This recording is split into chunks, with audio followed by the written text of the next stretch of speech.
सिमपुर नाम के एक नगर में ज्योति शर्मा नाम का एक सेठ था। उसके पास नगर के ही नहीं बल्कि दूर दूर के गांव के लोग भी कर्ज लेने के लिए आते थे और वायदे के मुताबिक जब उनके पास पैसा आता तो वह सेठ को मूल और ब्याज समेत चुका देते थे। यह ठीक था कि सेठ ब्याज पर पैसा देता था, लेकिन वह था अपने असूलों का पक्का और ईमानदार।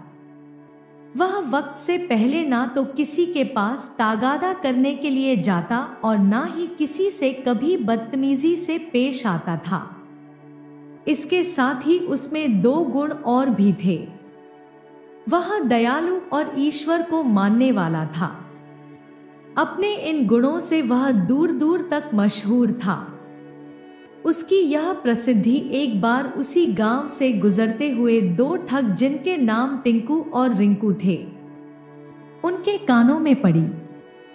यार रिंकू, अब तक तो हमने जो सेठ के बारे में सुना उससे तो मुझे वह कोई बहुत ही बड़ा मूर्ख सेठ मालूम होता है। गुरु, लगता तो मुझे भी कुछ ऐसा ही है।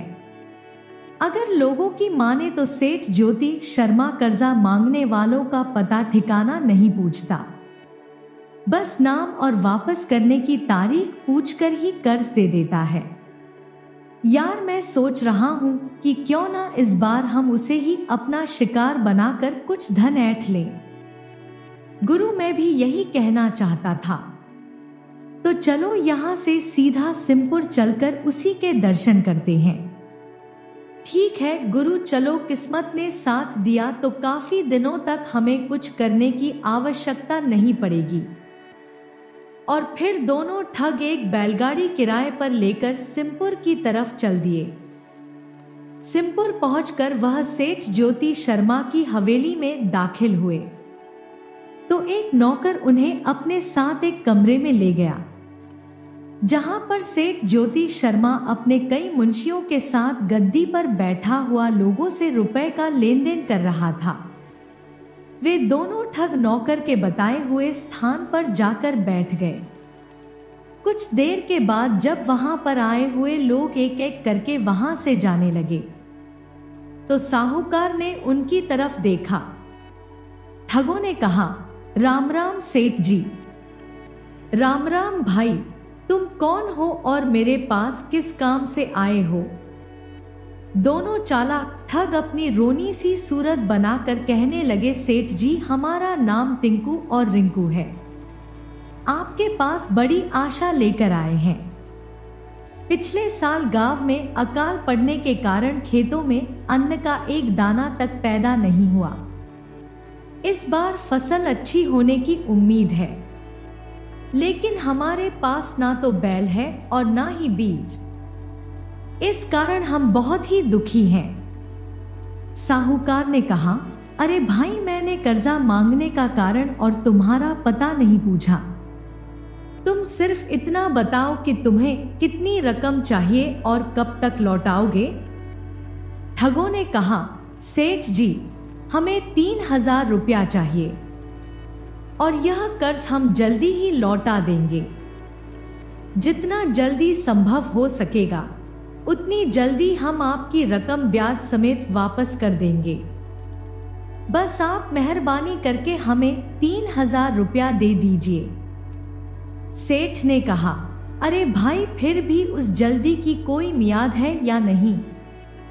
बिना मियाद जाने मैं तुम्हें कर्ज नहीं दे सकता। साहूकार की मियाद वाली बात सुनकर टिंकू ने मक्कारी भरे स्वर में कहा, सेठ जी, कर्ज तो कर्ज होता है। अगर हम इस जन्म में नहीं देंगे तो अगले जन्म में दे देंगे। सेठ बोला, ठीक है, तब तुम मुझे अगले जन्म में ही दे देना।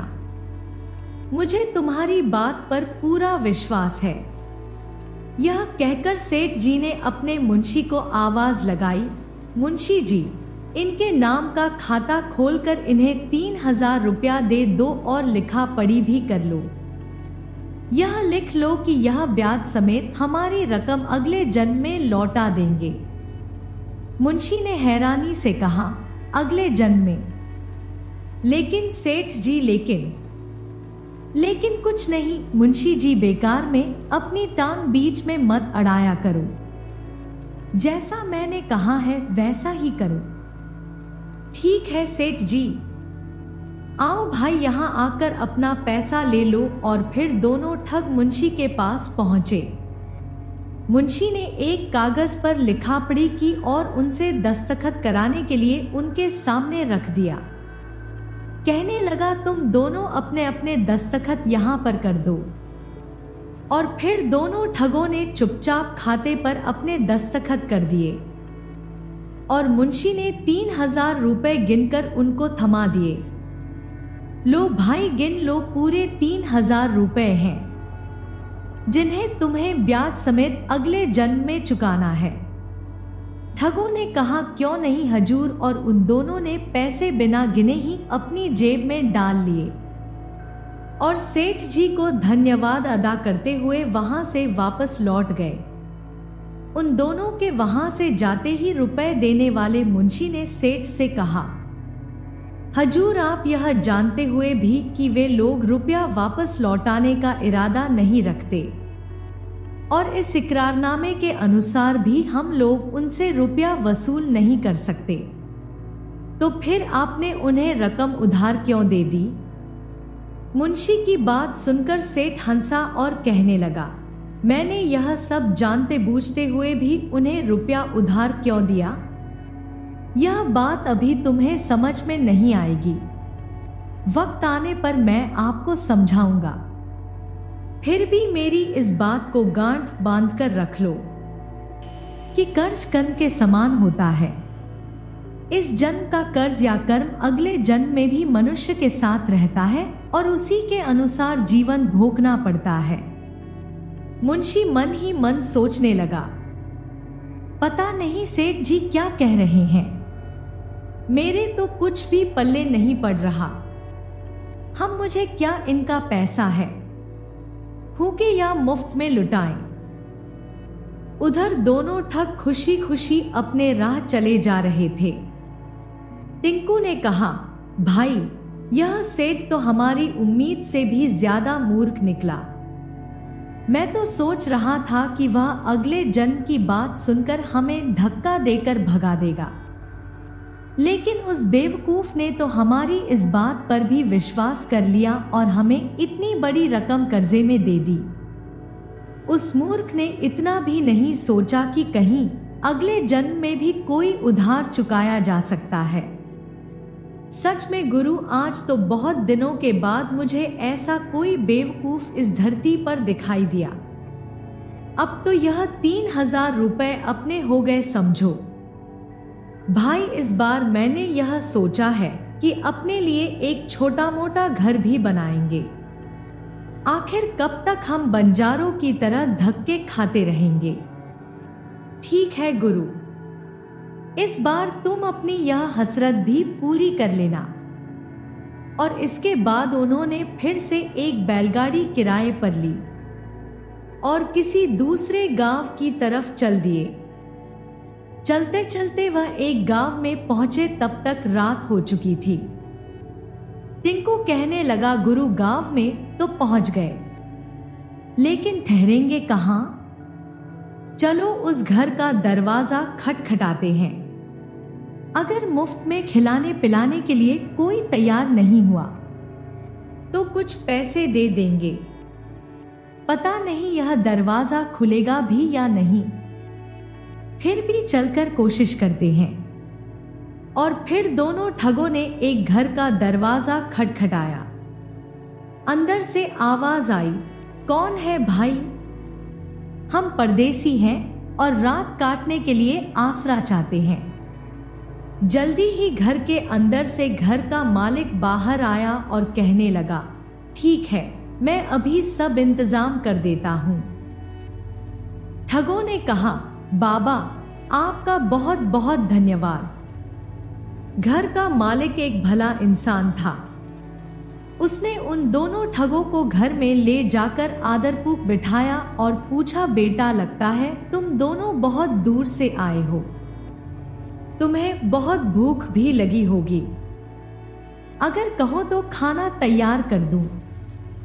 नहीं बाबा, हमने रास्ते में खाना खा लिया था। बस आप हमारे लिए बिस्तर का प्रबंध कर दीजिए, हम बाहर दालान में ही रात काट लेंगे। इसके बदले में जो पैसा आप हमसे मांगेंगे हम वह देने को तैयार हैं।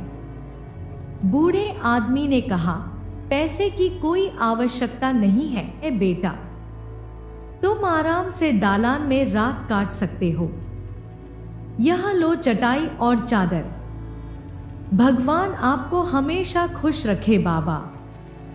और फिर दोनों ठग घर के बाहर बने हुए दालान में जाकर चटाई बिछा लेते हैं और चादर तान कर उस पर सो गए। अचानक आधी रात के समय एक आवाज सुनकर उसने टिंकू को उठाते हुए कहा, टिंकू भाई जल्दी से उठो, क्यों मेरी नींद खराब कर रहे हो? सोने दो ना। क्या बात है, तुमने इतनी रात को मुझे क्यों जगाया? अरे भाई, आसपास कोई भी नहीं है, लेकिन फिर भी किसी के बात करने की आवाज सुनाई दे रही है। टिंकू ने ध्यान से सुना तो वह आवाज उसे भी सुनाई दे रही थी। आवाज आई, कैसे हो भाई? अच्छा हूं, लेकिन आज ठंड बहुत ही ज्यादा है। दोनों ठग बोलने वाले की तलाश में इधर उधर देखने लगे, लेकिन आसपास तो क्या दूर दूर तक उन्हें कोई भी दिखाई ना दिया। हाँ, कुछ दूरी पर बैलों की एक जोड़ी जरूर बंधी हुई थी। जब दोनों ठगों ने उन बैलों की तरफ ध्यान से देखा तो बुरी तरह से चौंक पड़े। गुरु, मैं कोई सपना तो नहीं देख रहा? यह बैल आदमियों की भाषा में बोल रहे हैं। हाँ भाई, मैं भी हैरान हूं, लेकिन यह बात तो सच है कि वे बैल आपस में बातें कर रहे हैं।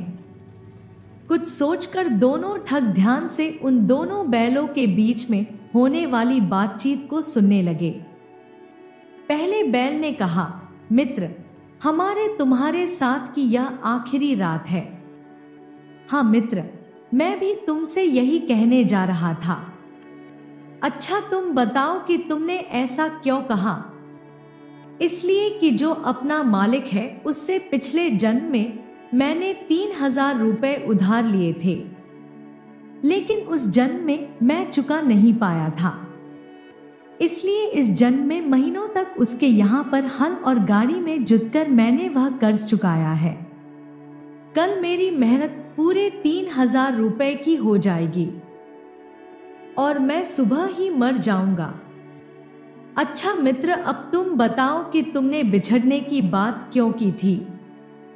दूसरा बैल बोला, तुम खुशकिस्मत हो मित्र कि तुम्हें अपने कर्ज से जल्दी ही छुटकारा मिल जाएगा, लेकिन मेरी किस्मत में तो अभी कई और महीनों तक दुख सहना लिखा है, क्योंकि मैंने भी पिछले जन्म में 2 आदमियों से कर्ज लिया था। उनमें से एक तो हमारा यही मालिक है। मैंने इससे 3,000 रुपए उधार लिए थे।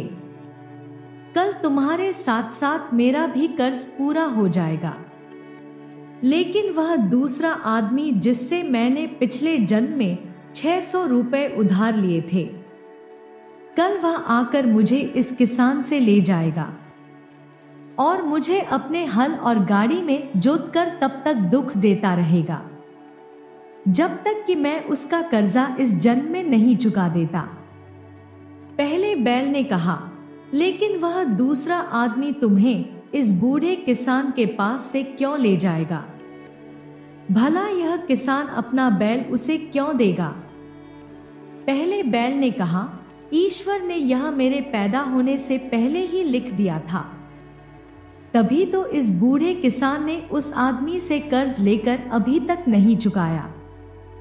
कल वह आदमी आकर अपनी रकम मांगेगा और किसान के ना देने पर वह मुझे डंडे मारता हुआ अपने साथ ले जाएगा। दूसरा बैल बोला, ओ, तब तो सचमुच में काफी दुख झेलने पड़ेंगे तुम्हें। मुझे तुम्हारे साथ पूरी हमदर्दी है मित्र। यह सब हमारे पिछले जन्मों के कर्म हैं। जो हमें इस जन्म में भोगने ही पड़ेंगे, वरना ईश्वर हमें इस जन्म में बैल क्यों बनाता? ठीक कहते हो मित्र। खैर छोड़ो इन बातों को। मुझे और तुम्हें तो अपने अपने कर्मों की सजा मिल गई या मिल जाएगी, लेकिन मुझे तो दुख उन दोनों व्यक्तियों का हो रहा है जो कुछ देर पहले ही बूढ़े किसान के यहाँ पर मेहमान बनकर आए हैं। तुम्हारा क्या मतलब है मित्र? उन दोनों ने क्या किया है?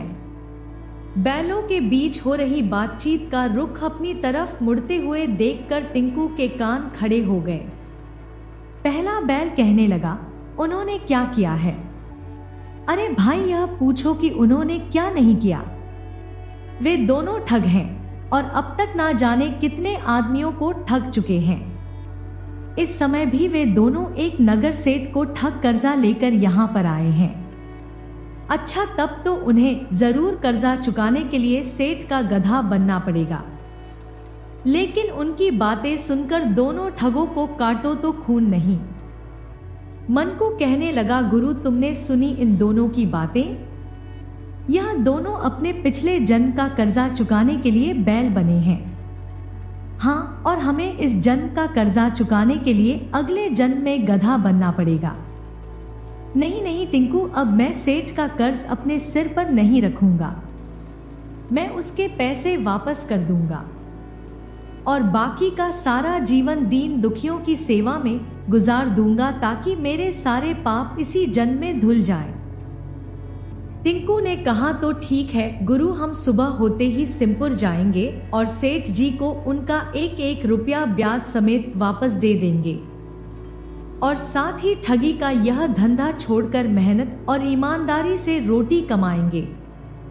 हे ईश्वर, तेरा लाख लाख शुक्र है जो तूने समय रहते हमारी आंखें खोल दी और हमारा अगला जीवन बर्बाद होने से बचा लिया। उसके बाद वे दोनों ठग अपने भविष्य के बारे में बातें करते करते ना जाने कब सो गए, लेकिन उन्हें सपनों में भी वे दोनों बैल बातें करते हुए दिखाई दे रहे थे। सुबह होने के बावजूद भी वे ना जाने कब तक सोते रहे कि अचानक किसी के रोने पीटने की आवाज सुनकर उनकी नींद खुल गई। आवाज आ रही थी, हाय मैं लुट गया, बर्बाद हो गया, हाय मेरा बैल मर गया। उन दोनों ठगों ने देखा कि घर का मालिक अपने बैल के मर जाने पर विलाप कर रहा था। सारा माजरा समझते ही वे दोनों ठग उदास हो गए। टिंकू कहने लगा, गुरु उन दोनों बैलों की रात की बातचीत आखिर सच हो ही गई और उनमें से एक बैल ने दम तोड़ दिया। हाँ, वह अपने मालिक के पिछले जन्म के कर्ज से मुक्ति पा चुका है, जबकि वह बूढ़ा आदमी अभी भी विलाप कर रहा था, हाय मैं बर्बाद हो गया।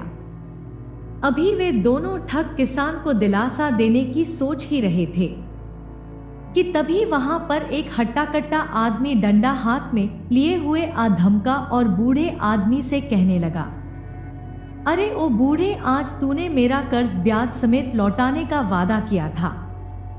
देख मैं आ गया हूं, मेरा पैसा मुझे दे। ब्याज समेत पूरे 600 रुपया बनते हैं। बूढ़ा किसान कहने लगा, मुझ गरीब पर तरस खाओ भीम बेटा और मुझे कुछ दिनों की मोहलत दे दो, मैं तुम्हारी पाई पाई चुका दूंगा। बकवास बंद कर बुढ़े, अगर तूने इसी समय मेरे पैसे नहीं दिए तो मैं तेरा एक बैल लेकर चला जाऊंगा। नहीं नहीं, मुझ पर दया करो, देखो पहले ही मेरा एक बैल मर गया है। उस आदमी ने कहा, तुम मरो या तुम्हारा बैल मरे, मुझे इससे कोई मतलब नहीं है, मुझे तो केवल अपने पैसे चाहिए, वरना उसके बदले में मैं तुम्हारा बैल ले जाऊंगा। अब देर ना लगाओ, जल्दी से मुझे पैसे दो। बूढ़ा आदमी कहने लगा, मैं तुम्हारे पैर पड़ता हूं बेटा, मुझे कुछ दिनों की मोहलत और दे दो, मैं तुम्हारा यह एहसान जीवन भर नहीं भूलूंगा।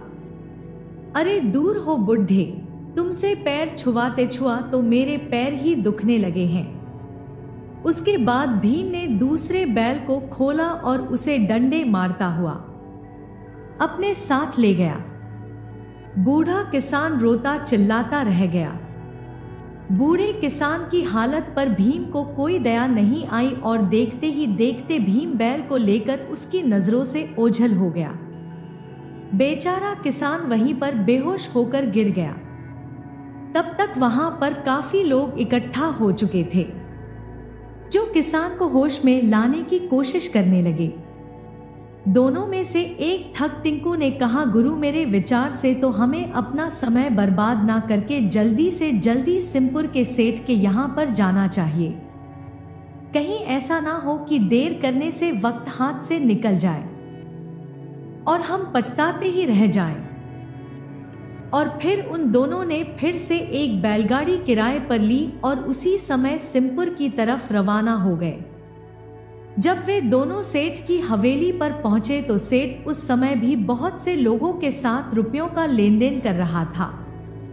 एक ठग ने कहा, टिंकू सेठ जी को इन लोगों से निपटते निपटते काफी देर हो जाएगी, क्यों ना हम सबसे पहले आगे जाकर अपना कर्जा निपटा दें। ठीक कहते हो गुरु। अगले ही पल वे दोनों चिल्लाते हुए आगे बढ़ने लगे। सेठ जी हमें बचा लीजिए, हमें पाप के गड्ढे में गिरने से बचा लीजिए। सेठ ने कहा, अरे अरे कौन हो तुम दोनों? सेठ जी हमें इतनी जल्दी भूल गए। हम दोनों टिंकू और रिंकू हैं। कल ही तो आपसे 3000 रुपया लेकर गए थे। सेठ ने कहा, भाई मुझे तो कुछ याद नहीं, ठहरो मुंशी से पूछता हूं। सेठ जी यह तो वही दोनों चोर उचक्के हैं, लेकिन यह दोनों फिर से यहां पर क्यों आधम के? मुंशी जी फालतू बात मत करो, खाता खोल कर देखो कि क्या इनके नाम से कोई खाता है। मुंशी ने खाता खोला और कहने लगा, हाँ सेठ जी कल की तारीख में इनके नाम पर 3000 रुपया लिखे हैं। साहूकार ने कहा, हाँ भाई तुम्हारे नाम का खाता तो है, लेकिन तुम चाहते क्या हो? ठगों ने कहा, हजूर माई बाप हम अपना कर्ज वापस करना चाहते हैं, और वह भी ब्याज के साथ। यह लीजिए 311 रुपया और हमारा नाम काट दीजिए। सेठ जी हम लोग किसी तरह का कर्ज अपने सिर पर नहीं रखना चाहते। ठहरो भाई, पहले मुझे मुंशी जी से हिसाब किताब मालूम करने दो, उसी के बाद तुम्हारा रुपया लूंगा। मुंशी जी जरा खाते में देखकर बताना। तो इन्होंने रकम लौटाने की तारीख कब तक की बताई है? मुंशी कहने लगा, सेठ जी खाते में तो अगले जन्म में रकम लौटाने की तारीख लिखी हुई है। ठग कहने लगा, वह तो हमने ऐसे ही मजाक में कह दिया था। सेठ जी हम तो इसी जन्म में पैसा लुटाना चाहते हैं, लीजिए संभालिए अपनी रकम। साहूकार बोला, नहीं भाई मैं कर्ज की अदायगी इस तरह से नहीं लेता, मैं अपने असूलों का पक्का हूं।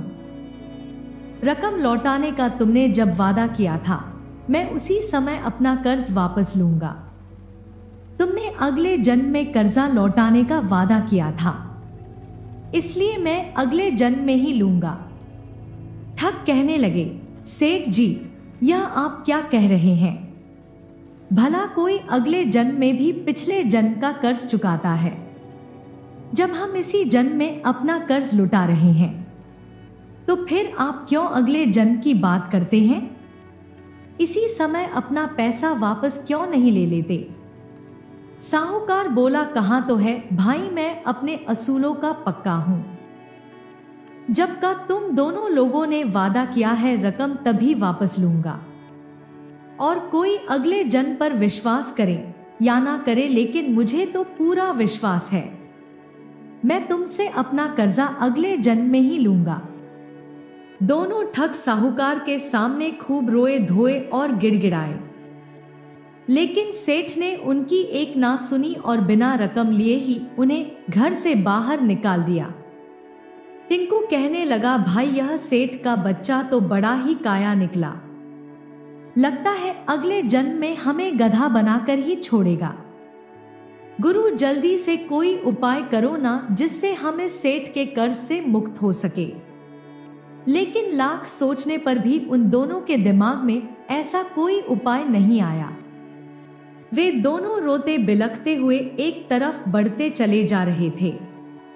उधर दोनों ठगों के जाने के बाद सेठ अपने मुंशी से कहने लगा, क्यों मुंशी जी, कुछ समझ में आया आपकी? नहीं सेठ जी, मेरी समझ में तो कुछ भी नहीं आया। मैं तो सिर्फ इतना जानता हूँ कि उन दोनों ठगों ने आपका कर्ज आपको वापस लौटाना चाहा और आपने नहीं लिया। सेठ बोला, अच्छा तो समय आने पर समझ जाओगे। दूसरी तरफ वे दोनों ठग चले जा रहे थे। उन्हें कुछ भी नहीं मालूम था कि वह कहाँ जा रहे हैं। यहाँ तक कि चलते चलते वह नगर की सीमा से कब बाहर निकल गए, इस बात का उन्हें ध्यान ही नहीं रहा। वे दोनों एक जंगल में पहुंच चुके थे और घनघोर अंधेरा हो चुका था। टिंकू बोला, गुरु, हम कहाँ जा रहे हैं? दूर दूर तक सिवाय अंधेरे के कुछ भी दिखाई नहीं दे रहा। हाँ भाई, अपनी उलझन में तो हमने इस तरफ ध्यान ही नहीं किया। सुबह से ना कुछ खाया ना पिया, पता नहीं आगे ठहरने और खाने पीने के लिए कुछ मिलेगा भी या नहीं। क्यों ना वापस लौट चले। वापस तो तब लौटेंगे जब हमें रास्ता मालूम होगा। मुझे तो अब यह भी याद नहीं कि नगर किस दिशा में है। दूर उन्हें कहीं पर रोशनी दिखाई दे रही थी। चलो चलकर देखते हैं कि किसने वह अलाव जला रखा है। और फिर वो दोनों ठग वहां पर पहुंच गए जहां पर अलाव जल रहा था और उसके निकट एक साधु ध्यान मग्न बैठा हुआ था। रिंकू ने कहा, इन साधु महाराज के साथ हम दोनों भी यहाँ पर आराम से रात काट सकते हैं। वह तो ठीक है गुरु, लेकिन पेट पूजा कैसे होगी? मुझे तो उम्मीद नहीं है कि इन महाराज के पास कुछ खाने पीने को होगा। अरे तो समझ लेना कि आज की रात तुम्हारा व्रत है। अब चुप हो जाओ, वरना साधु महाराज का ध्यान टूट गया तो वह हमें श्राप ना दे दे। उसी समय साधु ने अपनी आंखें खोली और कहने लगे, तुम कौन हो बच्चा? आओ आओ, यहाँ पर अलाव के पास बैठ जाओ। दोनों ठग कहने लगे, हम दोनों भटके हुए मुसाफिर हैं। महाराज, हमारा प्रणाम स्वीकार कीजिए। आयुष्मान हो बेटा। महाराज, क्या आज की रात हम दोनों आपके चरणों में काट सकते हैं? अवश्य बच्चा, आज की रात ही क्यों, जब तक चाहो तुम यहाँ पर रह सकते हो। मेरे ख्याल से तुम दोनों को भूख भी लगी होगी। हाँ महाराज, भूख तो लगी है, लेकिन इस वीराने में भला खाने को कहाँ से मिलेगा? साधु ने कहा, अन्न तो नहीं, लेकिन फल तो मैं जुटा ही सकता हूं। तुम दोनों यहीं पर बैठो, मैं अभी आता हूं। यह कहकर साधु वहां से चला गया।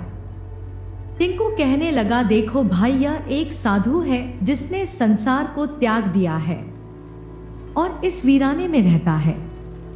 फिर भी इसके दिल में गैर लोगों के लिए कितनी दया और कितनी ममता है। भगवान की भक्ति में लीन होने के बावजूद भी यह हमारे लिए कष्ट उठाने के लिए गया है।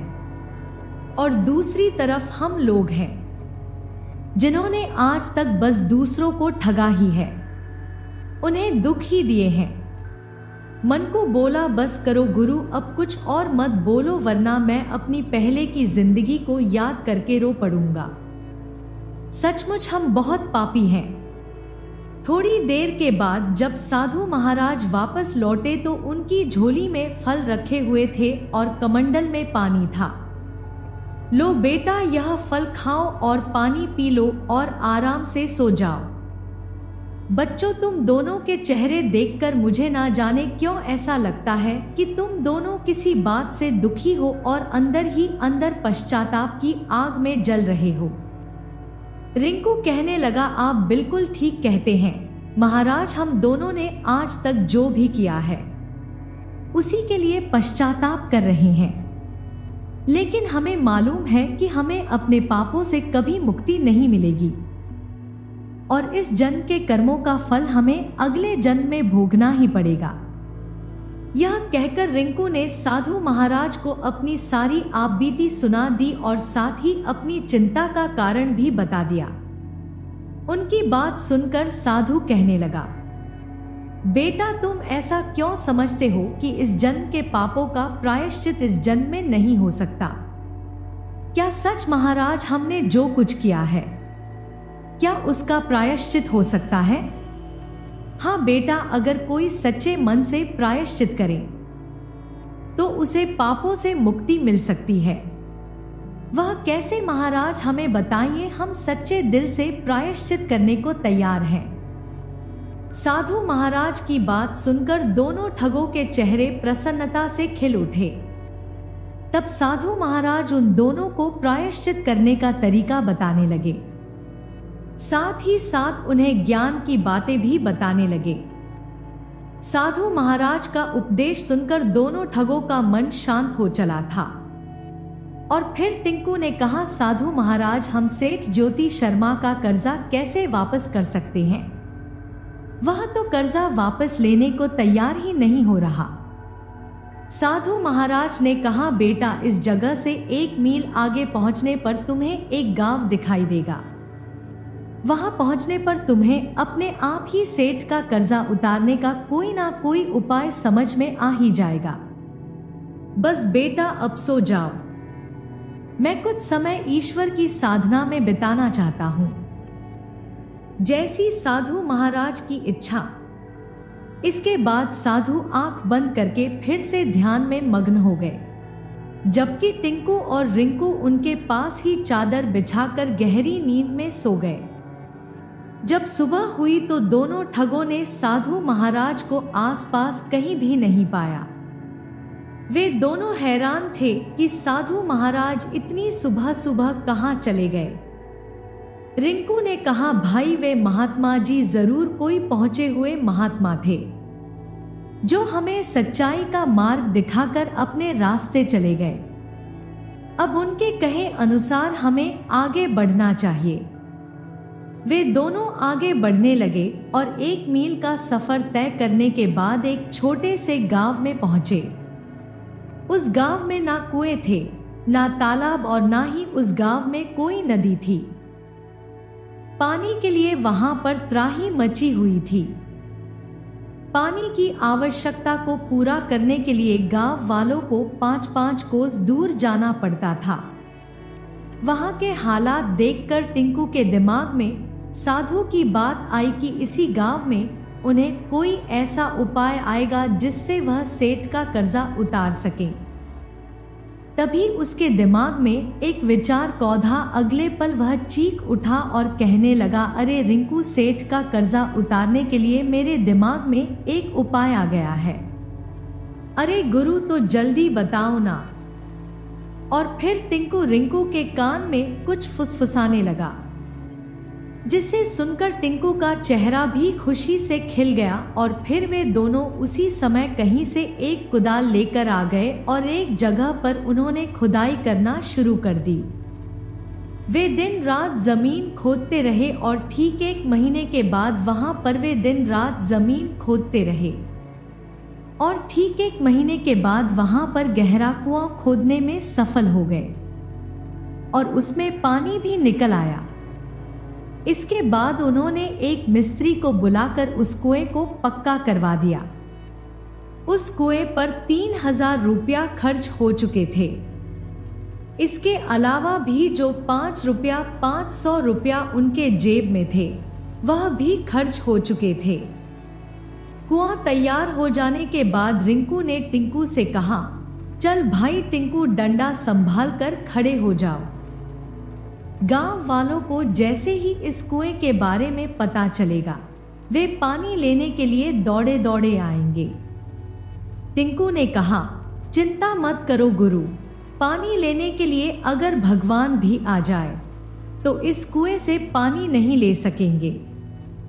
और फिर वे दोनों मोटे मोटे डंडे संभालकर कुएं की चौकीदारी करने लगे।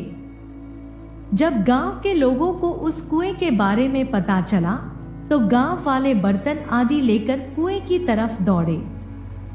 वहां पर पहुंचे तो टिंकू ने कहा, ठहरो तुम सब, इस कुएं से दूर रहो, हम किसी को इस कुएं से पानी भरने नहीं देंगे। एक आदमी ने कहा, ऐसा अन्याय मत करो भाई, तुम लोग जानते हो कि गांव में पानी की कितनी किल्लत है। तुमने वास्तव में इस कुएं को बनाकर गांव वालों पर बड़ा ही उपकार किया है। टिंकू ने कहा, वह सब तो ठीक है, लेकिन यह कुआं हमारा नहीं है, बल्कि सिमपुर के सेठ ज्योति शर्मा जी का है। हम उनकी अनुमति के बगैर किसी को इस कुएं से पानी नहीं भरने देंगे। हाँ, अगर तुम लोगों को पानी चाहिए तो जाकर पहले सेठ जी से बात करो और उनकी आज्ञा लेकर आओ। पूरे गांव वालों ने उनसे बहुत ही विनती की, लेकिन दोनों ठग किसी भी कीमत पर पानी देने को तैयार नहीं हुए। इसलिए हारकर पूरा गांव सिमपुर की तरफ रवाना हो गया। वे सेठ ज्योति शर्मा के घर पहुंचे और दुहाई देने लगे, दुहाई हो सेठ जी, दुहाई हो, हम पर दया कीजिए। सेठ ने कहा, भाइयों, आप लोग मुझसे कैसी दुहाई मांग रहे हैं? मैंने क्या बिगाड़ा है तुम लोगों का?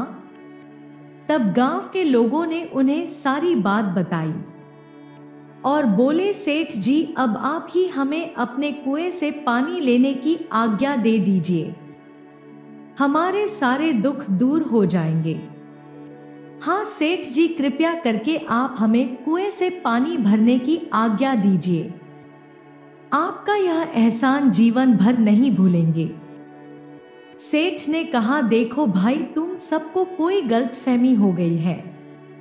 मैंने आप लोगों के गांव में कोई कुआं नहीं बनवाया।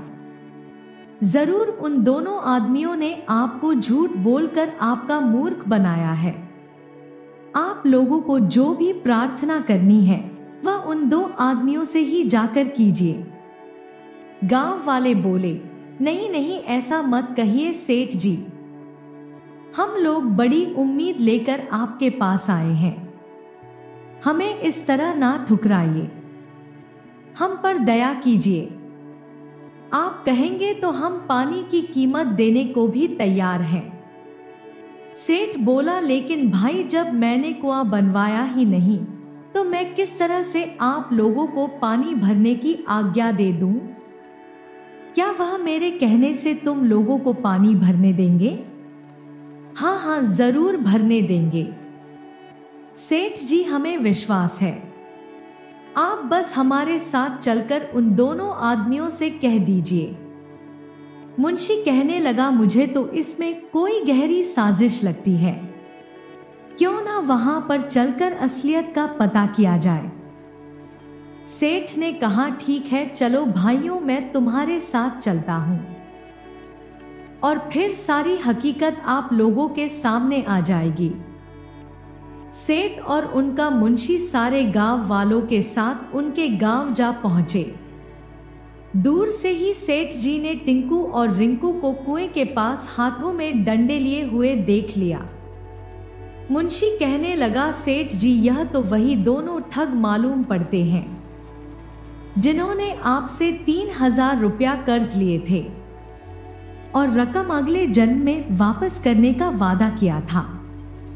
सेठ ने कहा, हाँ, मैं भी पहचान रहा हूं, लेकिन इन कमख्तों ने यहां पर आकर यह क्या चक्कर फैलाया हुआ है। जब टिंकू और रिंकू की नजर गांव वालों के साथ आते हुए सेठ और उसके मुंशी पर पड़ी तो वे दोनों खुशी से उछल पड़े।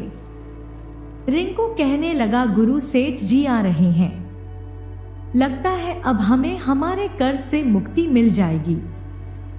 कुएं के पास पहुंचकर सेठ कहने लगा, क्यों भाई, तुमने यहाँ पर क्या चक्कर चलाया हुआ है?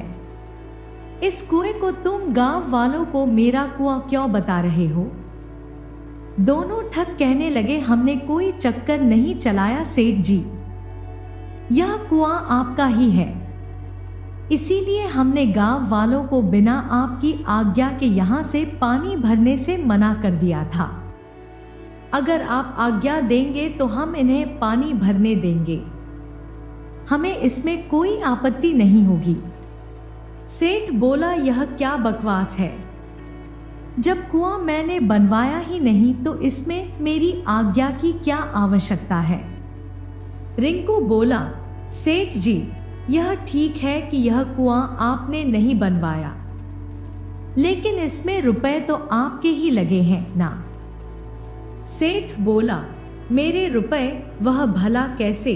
रिंकू बोला, सुनिए, मैं बताता हूं। आपने 1 महीना पहले हमें 3,000 रुपया कर्ज दिए थे, उसी से हमने यह कुआं बनवाया है। अब यदि आप कह दे कि यह कुआं आपका है तो हमारा कर्ज चुकता हो जाएगा और गांव वालों की पानी की किल्लत भी दूर हो जाएगी। नहीं तो हम इस कुएं में से किसी भी हालत में किसी को पानी नहीं भरने देंगे। सेठ बोला, मैंने जो तुम्हें कर्ज दिया था वह वादे के मुताबिक तुम्हें अगले जन्म में देना है और मैं अगले जन्म में ही लूंगा। रिंकू ने कहा, तब तो ठीक है सेठ जी, हम भी इस कुएं में से किसी को पानी नहीं लेने देंगे, चाहे यह गांव वाले हमारे सामने तड़प कर ही क्यों ना मर जाएं। टिंकू बोला, हाँ सेठ जी, अच्छी तरह से सोच लीजिए, अगर यह गांव वाले पानी के बिना मर गए तो इसका पाप आपके सिर पर ही होगा, और यदि आप इस कुएं को अपना कहकर इन्हें पानी लेने देंगे तो इसका पुण्य आपको ही मिलेगा और साथ ही साथ यह गांव वाले आपको दुआएं भी देंगे। टिंकू और रिंकू की बात सुनकर सारे गांव वाले सेठ जी के सामने गिड़गिड़ाने लगे और कहने लगे, हाँ कह दीजिए ना सेठ जी, हाँ कह दीजिए। सेठ ज्योति शर्मा उलझन में पड़ गया। कुछ देर तक सोचने के बाद उसने एक गहरी सांस ली और कहा, ठीक है भाई, तुम दोनों चालाक इंसान जीते और मैं हारा। आज से इस कुएं को मैं अपना मानता हूं और तुम्हें अपने कर्ज से मुक्त करता हूं। गांव वालों, जाओ जाकर पानी भर लो। टिंकू और रिंकू ने कहा, आओ गांव वालों, सब आकर पानी भर लो। और सभी गांव वाले सेठ की जय जयकार करने लगे और अपने घरों से बर्तन लाकर वे पानी भरने लगे। इसके बाद सेठ टिंकू और रिंकू से कहने लगा, अरे भाई, यह सब तो ठीक है, लेकिन जिस चालाकी से तुम दोनों ने मेरे असूलों को तोड़कर मेरा कर्जा लुटाया, उसके लिए मैं तुम्हारे दिमाग की दाद देता हूं। लेकिन मुझे आश्चर्य है कि तुम दोनों अचानक कर्जा लुटाने के लिए इतने ज्यादा उतावले क्यों हो रहे थे, जबकि पहले तो तुम दोनों ने मुझे अगले जन्म में कर्जा लौटाने का वादा किया था और मुझे ठगने के लिए आए थे। रिंकू कहने लगा, यह ठीक है सेठ जी कि हम लोग आपको मूर्ख समझकर आपको लूटने के लिए आए थे और हमारी नजर में हमने आपको लूट भी लिया था, लेकिन जब आपके यहाँ से लौटकर हम एक गांव में पहुंचे और फिर रिंकू ने तुर्की गांव में उस रात को बैलों के मुंह से सुनी हुई सारी बातें सेठ जी को बता दी और साथ ही साथ यह भी बता दिया, एक साधु महाराज के मार्गदर्शन से वे इस गांव तक पहुंचे और फिर अंत में रिंकू ने कहा, सेठ जी, हमारी आंखें खुल चुकी हैं और हमने फैसला कर लिया है कि भविष्य में हम कोई बुरा काम नहीं करेंगे और मेहनत मजदूरी करके के ईमानदारी से अपना पेट भरेंगे। सेठ ने कहा, शाबाश, तुम दोनों ने यह बहुत ही अच्छा फैसला किया है। अगर कभी मेरी सहायता की आवश्यकता पड़े तो बिना झिझक के मेरे पास चले आना। इसके बाद सेठ ने अपने मुंशी से कहा, क्यों मुंशी जी? टिंकू और रिंकू की कहानी सुनकर अब आपकी समझ में कुछ आया? मुंशी बोला, आ गया सेठ जी, सब कुछ समझ में आ गया। इंसान जो कुछ भी इस जन्म में अच्छा या बुरा करता है उसका फल इस जन्म में नहीं तो अगले जन्म में जरूर भुगतना पड़ता है।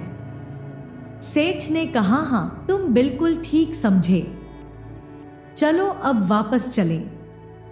उसके बाद सेठ और मुंशी वहां से लौट गए। उस दिन के बाद से टिंकू और रिंकू ने भी सारे बुरे धंधे छोड़ दिए और मेहनत और ईमानदारी से अपना जीवन जीने लगे। तो दोस्तों, मुझे पूरी उम्मीद है कि आपको यह कहानी बहुत ही पसंद आई होगी। इसी तरह की दिलचस्प कहानियां देखने के लिए आप चैनल को सब्सक्राइब कर लीजिए। वीडियो अच्छी लगी तो इसे लाइक कीजिए और साथ ही अपने अच्छे कमेंट करना बिल्कुल मत भूलिएगा।